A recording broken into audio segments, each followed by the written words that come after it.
Welcome to the Travel Again podcast Spotlight Series, covering the people, products, and technologies that bring the business of travel to life. Please welcome our co-hosts, Mike McCormick and Ed Silver.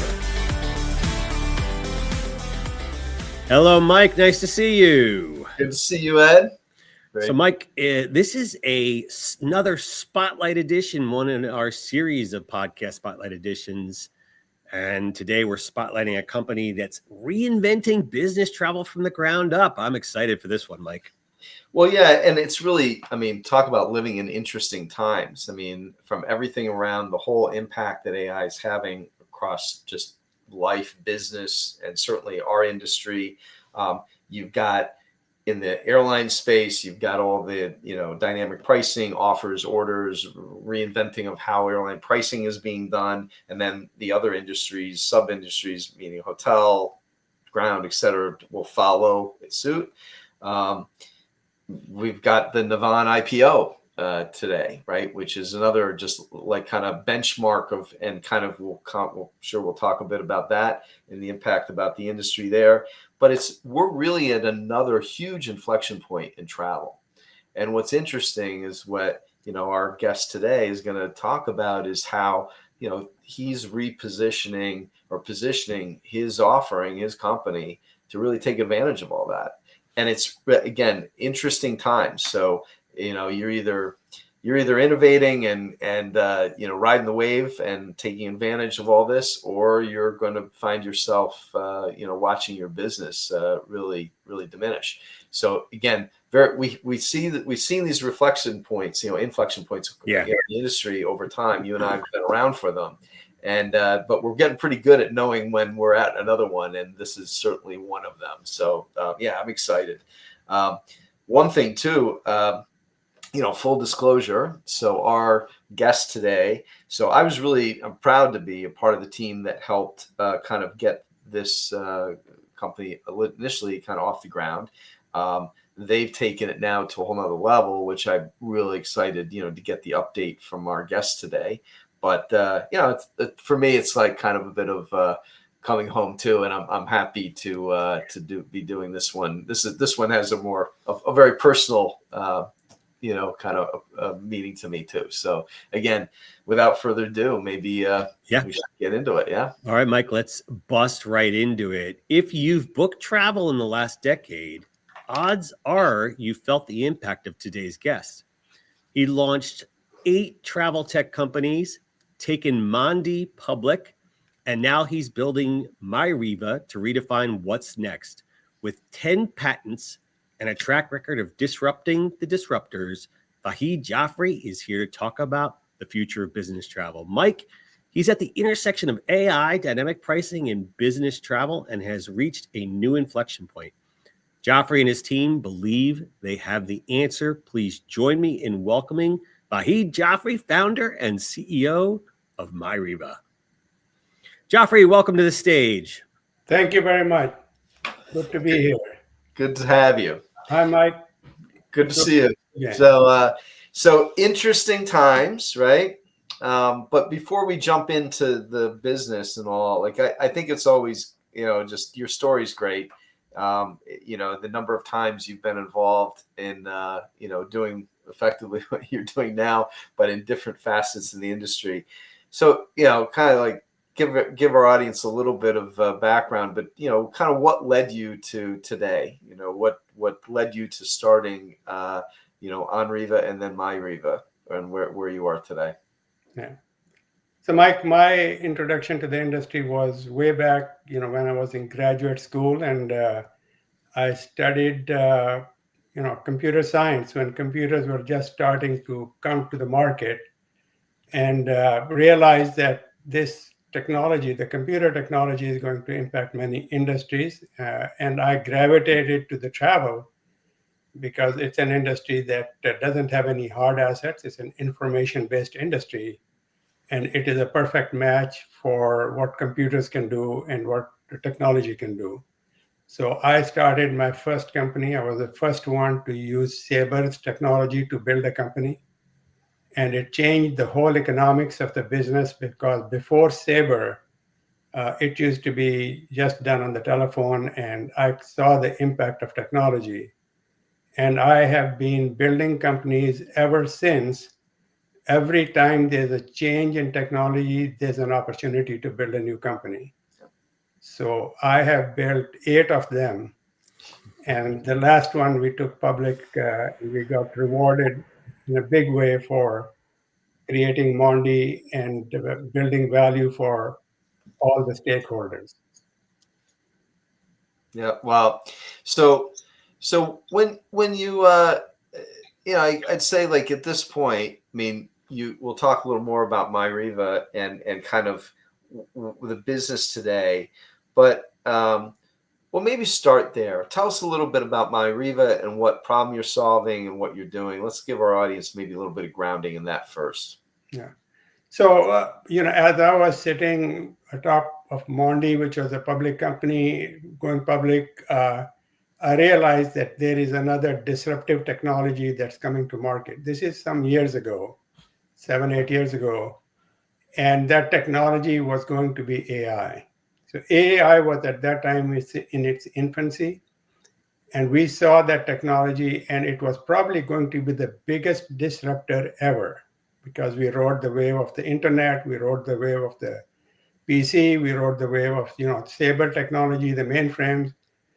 But this one was going to be a big one, and so I stepped down from Mondi and I started this company. And we started filing patents, and we said this is how the industry is going to evolve. And we were granted 10 patents based on our prediction of where the industry will be and how it's going to operate. And we are very fortunate that we hit the mark, bullseye with all our patents, because that's exactly how the industry is evolving. And it is showing today, 7, 8 years later. And the anchor of our whole business model is around AI and direct connects and creating a new model, because we were not looking to build another travel agency. Right. We were looking to build a new distribution model, a new platform that kind of becomes different than the legacy platforms that operate in the industry today. And the idea was to create a win-win-win situation for everybody with this platform. And you're focused on the business travel marketplace, and like you said, you're not trying to create or recreate a travel agency, but it's really about bringing the whole marketplace to bear in a way that few have done, right, or kind of maybe some aspire to do. But tell us a little bit more about that. Like when you talk about the customer proposition and why customers value you, like what do they really see when you sign on more business? Like what does a corporation see in your proposition that what do they benefit from? Well, if you look at, you have to ask the question, because there are many stakeholders in the corporate travel business. One stakeholder is a traveler who travels and says, I want to have service this way. And so that's the center, has to be the center of your universe. If you're building anything, that's the end customer who's going to use the service and either going to like it or not like it. Then there is a company that actually pays for the travel, and they are underwriting the trip, and they want to make sure their money is being spent wisely while the traveler is happy. Then there are the suppliers who want to make sure that they take very good care of their customers, and they want to make sure they understand who the customer is, what their needs are. And so when they are in a plane or at a hotel, that they provide the best service, so that they want to know their customer better. So those are the things that are missing in the industry today, and we can get deeper into it. But overall, the model has to be different because, for example, in the retail industry, you have a model which is a Walmart model, right? It's a huge, world's largest retailer. But then there was an opportunity to build a different model, which is what Amazon created. So Amazon is in the retail business, but their model is different than the Walmart model. So when you buy something, you're buying from Walmart if you're buying at Walmart. When you're buying at Amazon, you're buying from 6 million different suppliers. Stores. Yeah. And so you have more choices, you get lower prices, you have a choice of who you want to buy from. That's a different model. Now, both of them are successful. Both of them are working. Walmart is growing. They are doing great. But Amazon is where the value, big value, long-term value is getting created for the retail market. In the travel industry, the whole industry has been built around a travel agency model up until now in the business market. Yep. And there's the model. And when we look at the industry, the first thing we look for is where are the inefficiencies in the industry? You know, which things can be improved upon with the new technology, and how can we provide better services to the three main stakeholders that I mentioned: the traveler, the company, and the supplier. And we believe that that is the model that we have created, and that's the model that we got multiple patents on. So if you look at all the data about the traveler, and there was a data set that came out yesterday or day before from Focusrite that 62% of all travelers are buying directly from the supplier. Yeah. And that includes hotels, although it is weighted towards the airline, because if you look at, I mean, we run a marketplace. We call it a marketplace because it's much like the Amazon model of you have choices to buy from whoever you want to buy from on our platform. So keep in mind, we are not a travel agency. We don't compete with any travel agency. We are a platform, and in fact, we have multiple travel agencies who are on our platform. Yeah, your agencies become partners, basically, or can be, right? Yes. Yeah. Agencies are our partners, as our suppliers. We have airlines who are our partners. We have hotels who are our partners, car rental companies who are our partners. We allow them to put their product on our platform, and we let the customer buy from whoever they want to buy from. Yep. So the customers have choice to buy from anybody they want to, including travel agencies, OTAs, or the suppliers directly, like airlines or hotels. So when we put our platform out, that customer who used to go to the airline and spend a lot of time going from one airline to another to compare prices, they don't have to do that because all the airlines are there in one place, and with a single query, they can see everybody's results. Jeffrey, how is your distribution and connectivity different, though? What makes it unique as a part of your marketplace? So our connectivity is that when you are at a marketplace, you can search, compare, and buy, and the whole fulfillment happens in the platform. So we don't send you off to the supplier's website. Right. We bring the supplier's website into our platform. So you stay within the platform. The best thing is that I remember about 30 years ago, there was a report by Forrester that said that someday a traveler will be able to buy a ticket directly from an airline, get a hotel directly from a hotel company, buy a car directly from a car rental company, and be able to put it all together in a single itinerary. And that is exactly what we are doing. You can buy the airline ticket, for example, from United. You can get your hotel from Marriott. You can get your car rental from Hertz. And it'll all come together in a single itinerary with a single point of service, or you can get it serviced directly from the suppliers. But that, to me, that sounds very TMC-like, but I've heard you talk about how MyRiva is really different than a TMC. Can you elaborate? Yeah, because we don't issue any tickets. TMC has to be the agent of record. We are not an agent of record. We are not the merchant of any product. Got it. We are just a platform. And that's why travel agents can come into our platform. offer it to their customers, but the customer has a choice. Do they want to buy from the travel agent or they want to buy directly from the airlines? So there is no platform today that allows you to do that. Right. And I know you're a big part of your sales growth has really come from the small to medium sized business category. I would think that's really attractive to them. I mean, not that it wouldn't be attractive to any company or any across the board, but I in that world where they've really been kind of effectively underserviced by in the past iterations. Really hard for they don't get the level of attention. It tends to be expensive. They're not necessarily getting the best rates and deals, or as opposed to larger companies that could really invest with the TMC in trying to do that. Tell me a little bit. That's been a big growth area for you, right? In terms of where you've aggregated business so far.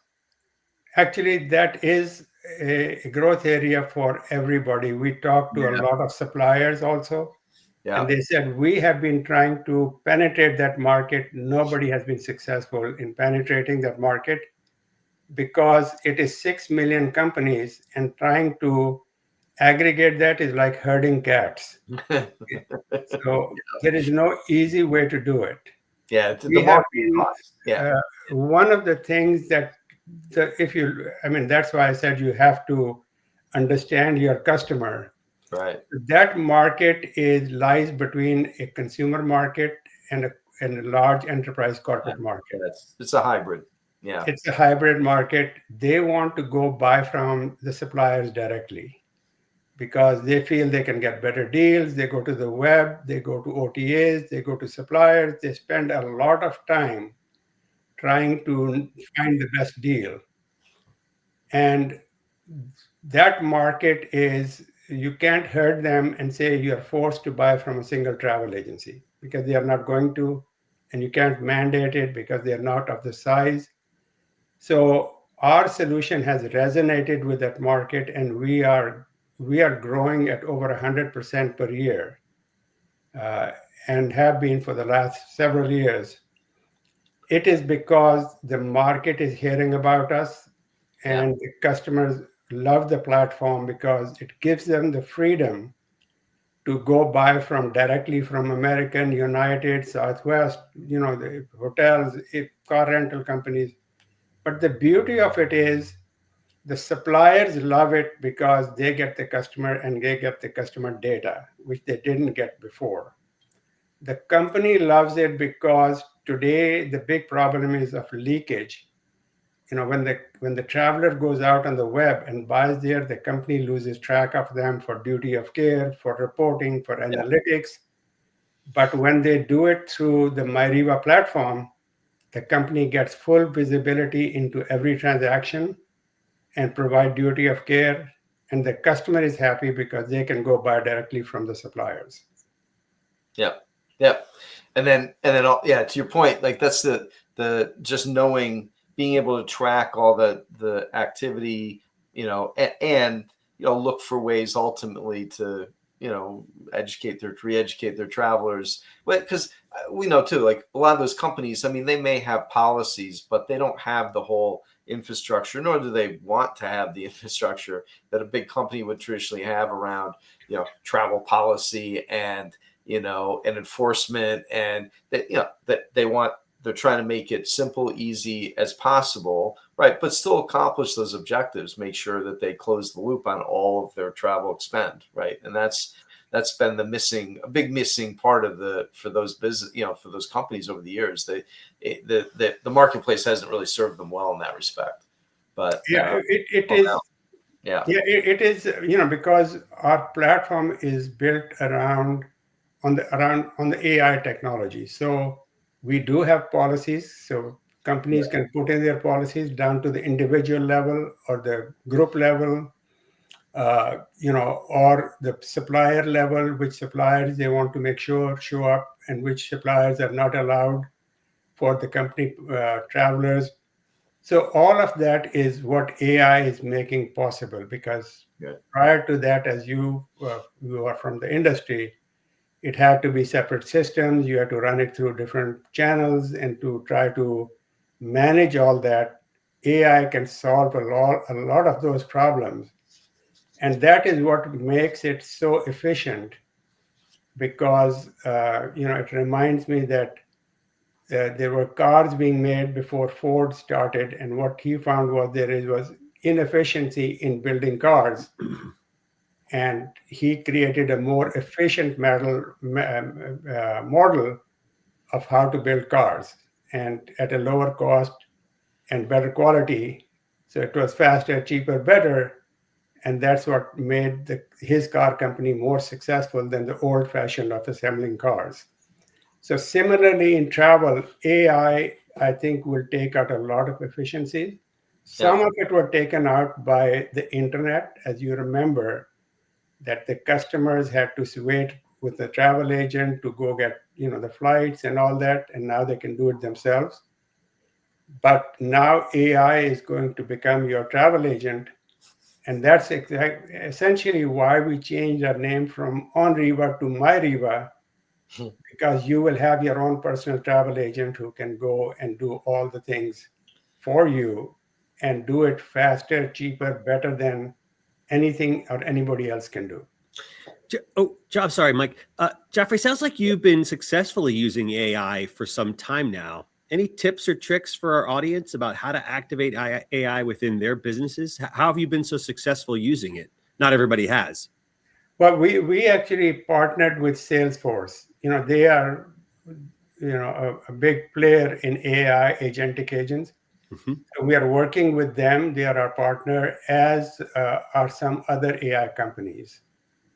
And that's what we are using for your personal travel agent. But we've also been using AI in our platform to embed policy, duty of care, reporting, analytics, what you want to accomplish as a company, as a traveler. We train our AI with the traveler's profile to begin with, and then we refine that model as the traveler uses the system.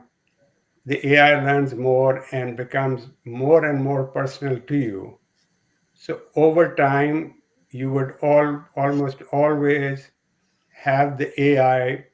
That's our goal, is to have the AI do all your heavy lifting and searching and comparing and optimizing for you. And that takes time, but we have started on that journey, and we are finding great success with that. Thanks. Yeah, I think what's interesting, and this is back to the, one of my contentions though, about as all this gets reinvented, right? It still comes back to like trust in the brand and the product and the platform, because like if I'm a company, I need to trust MyRiva is not effectively building in, bias or, basically something that benefits maybe them, but not me as the buyer. Right. And I think there's going to be like this, we're going to work through this over time. But, when I hear about, for example, the airlines, like saying, wow, guess what, now I'm going to have all this, highly dynamic offers and orders and pricing and well, sure, for them to disintermediate the market in a way that allows them to capture more yield, it's like, what? Okay, I get why they want that, but how is that going to benefit the customer? Like Yeah. Where's the traveler, or in this case, the company who's paying for all this? Like, where are they? Who's looking out for them in this equation? And I mean, I think, again, back to MyRiva, like the role you could play very much so is being that trusted platform in a way that, I'm not going to necessarily, I'm not trusting the suppliers are looking after my best interest when it comes to what I'm paying. Yeah. It's just, how could you, and or some random, AI bot that like is built like, oh, use this one, it'll find me the best deals. Like, well, maybe, but like, am I really seeing the whole marketplace? Am I really getting all of the content?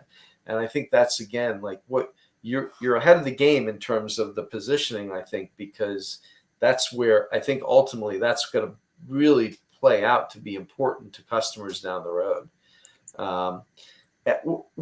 Where do you see? Okay, so now you're trying to be ahead of the game. It's a competitive marketplace. You know, a lot of money is being spent. To Ed's point, like too, man, a lot of money is being spent on trying to figure out, you know, the right positioning. Where do you see it all going for MyRiva? Like when you look ahead, even a year from now, a couple of years from now, where do you see, like where are you focused? Where do you see the opportunity? So, Mike, one, I want to make sure that I kind of build on your word that if you're not a trusted advisor, if you're not a trusted partner, if there is no trust, you cannot build a business.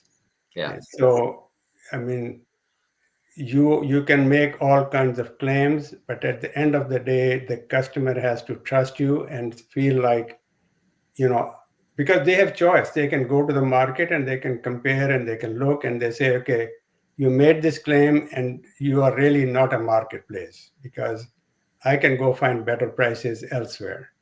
So Right. once in a while you may, but just like you do at Costco. When I first went to Costco, I compared prices with Target, and then I realized, what they say is they deliver on that promise, and that's why they have, 100 million customers who are willing to pay for that. Right. Similarly, when I go to Amazon, I don't go and compare anymore. The convenience, the price, the variety, the breadth of offerings. So that is the starting point of building a company is, one, you have to focus on your customer. Two, you have to build the trust and then deliver on that promise. So that's what we are doing. The thing that we are bringing into play is that the technology is going to be your partner along the way, but we control the technology and the access to the content.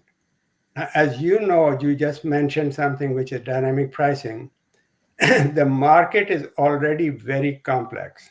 I mean, I come from a time when there were only 5,000 fares available in the market, in the entire market, when it was regulated. Now there's over 1 billion fares in the market. When it goes to dynamic pricing, there will be an infinite number of fares that will get created because they are dynamically being created every second, and packaging. And so it is going to get more complex. It is almost impossible for a travel agent to parse through that and to come up with an optimal solution for you. And that is why without AI, there is no way to navigate the new landscape. Yeah. And so that's what we are betting on. That's what we have filed the patents on and have been granted those, because this landscape is getting more complex, not less. And without AI who knows you and navigate it for you, there's no other way to get through this phase. I agree. Okay. Well, Ed, any final thoughts or questions for Jafri? Well, I mean, Jeffrey, just step back from MyRiva for a moment. Think about the next kind of 12 to 24 months, put AI aside. What other innovations do you see out there for the travel landscape that are kind of coming down the road? So, as you know, NDC was a big game changer because prior to that, you had to have a GDS to be able to get access to all the content. The content was limited because they were built on old technology, like Edifact and all that, ancient networks. But now there is much richer content, and that's what customers want. So that innovation is going to transform the industry in a significant way. The NDC content and the ability for the customer to get access to all that content and make decisions based on all content, not limited content.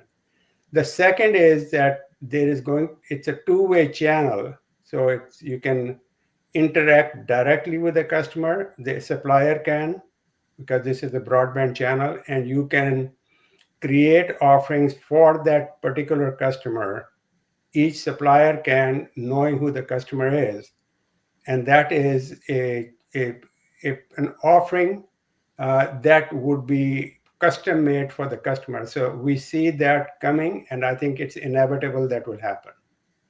And that is only possible because of two things. One is a direct connect, NDC kind of thing for the airlines, direct connect for the hotels and car rental companies, and the ability for the airlines to know the customer and then create packages for that customer, which they are working on right now, but it's not there.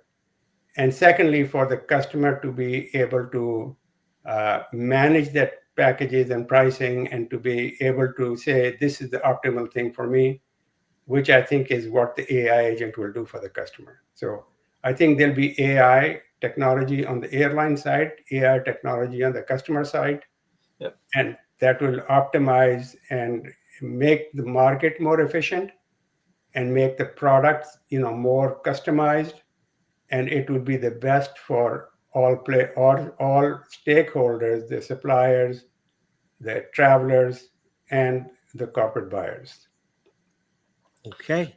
Well, again, thanks for joining us, Jafri. Appreciate it. And, it's great to see the company growing at the pace it is, but it doesn't surprise me. I mean, again, I think, sometimes, they say about, overnight success is, there is no such thing. Yeah, it takes 20 years to get overnight success. But again, a credit to your kind of resilience, determination, and you keep coming back for more. But it's a great industry, as you know, and I think again, these are exciting times, certainly for your company and for those that are out there on the kind of more on the cutting edge of innovation. So again, congratulations with your success to date. Thank you very much. And best wishes for more to come. Yes, thank you very much. Thank you for joining us. And Vahid Jafri is founder and CEO of MyRiva. To learn more about MyRiva, go to myriva.com. Jafri, thanks for joining us on Spotlight Edition. Thank you. Mike, that is it for today. This has been another excellent edition of the Travel Again podcast, Spotlight Edition. Until next time, I'll see you out there. See you.